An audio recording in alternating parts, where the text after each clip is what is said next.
Good morning, welcome back to my channel. তো তোমরা সবাই কেমন আছো? আশা করি ভালোই আছো, আমিও ভালোই আছি। তো চলো আজকে ব্লগটা শুরু করা যাবে। এখন বাজছে 3:12, আমি উঠেছি 3:45 একটু আগে। উঠে আমার এদিকে ভাত রান্না হয়ে গেছে, ডাল রান্না হয়ে গেছে, জল গরম, চা করা সমস্তটাই। এদিকে দেখো কড়াইতে তেল দিয়ে সর্ষে শুকনো লঙ্কা ফোড়ন দিয়ে চিচিঙ্গা ভাজা করছি। এই যে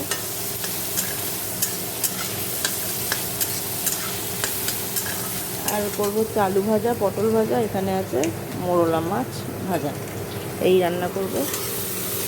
তো চলো দেখতে থাকো।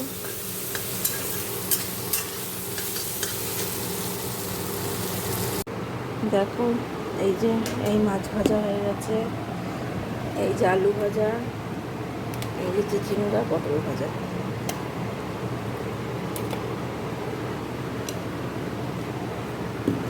ও আজকে এই রান্নাই করলাম, রুটি রুটি করবো আজকে। তো চলো এবার এদিকটা পরিষ্কার করে তোমরা দেখাচ্ছি। দেখো এদিকটা পরিষ্কার হয়ে গেছে, তো ওখানে রেখেইছি, তোমরা দেখেছো। তো চলো এবার স্নানে যাবো, তোমরা কথা হবে। দেখো গুড ইভিনিং, চা বানানো হয়ে গেছে। এই যে চা বানানো হয়ে গেছে, বিস্কুটগুলো ভেঙে গেছে, প্যাকেটের মধ্যেই বিস্কুটগুলো ভেঙে যায়। তো চলো চাটা খাই, তারপর আবার কথা হবে। দেখো সোনা বাবাকে এদিকে কাজ টাজ করে গিয়ে সোনা বাবাকে পড়িয়ে চলে এসেছি। এখানে আমি সয়াবিন সিদ্ধ করে পেস্ট করে নিয়েছি। এখানে দেখো পেঁয়াজ কুচিয়েছি, টমেটো কুচিয়েছি, লঙ্কা কুচিয়েছি, আদা রসুন পেস্ট নিয়েছি, কড়াইতে তেল, সাদা তেল দিয়েছি, সাথে বাটারও দিয়েছি।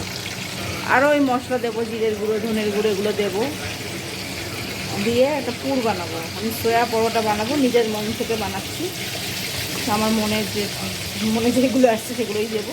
তো চলো এখন আগে পেঁয়াজটা দিয়ে দেবো।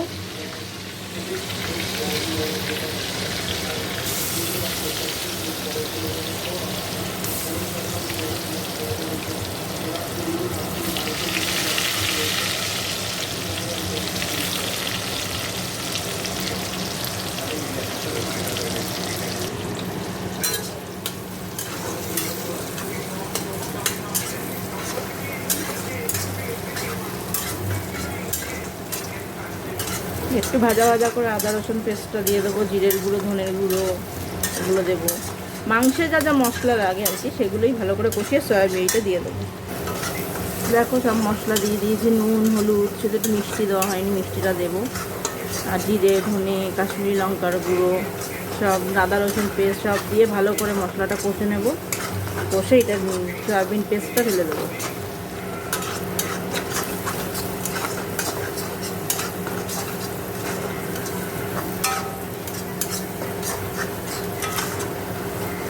ভালো করে কষে নেব, এটা দিয়ে দিয়েছে, ভালো করে কষে নেব।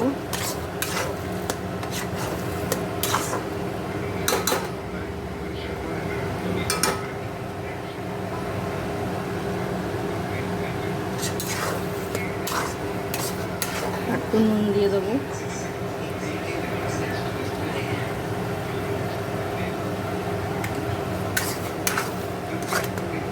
দেখো এই যে পুর হয়ে গেছে, পুর হয়ে আমি আটা মেখে দেখো পুর ভরেও নিয়েছি। এখানে দেখো ভাজতেও শুরু করে দিয়েছি, ছাকা তেলেই ভাজছি।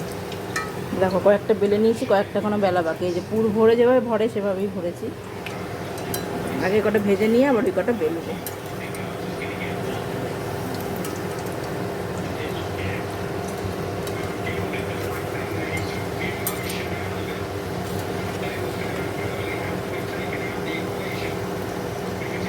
কি সুন্দর ফুলে উঠছে পরোটাগুলো।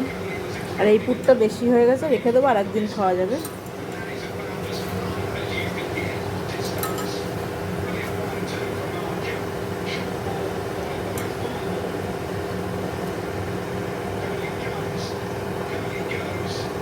দেখো এই যে পরোটা সব ভাজা হয়ে গেছে।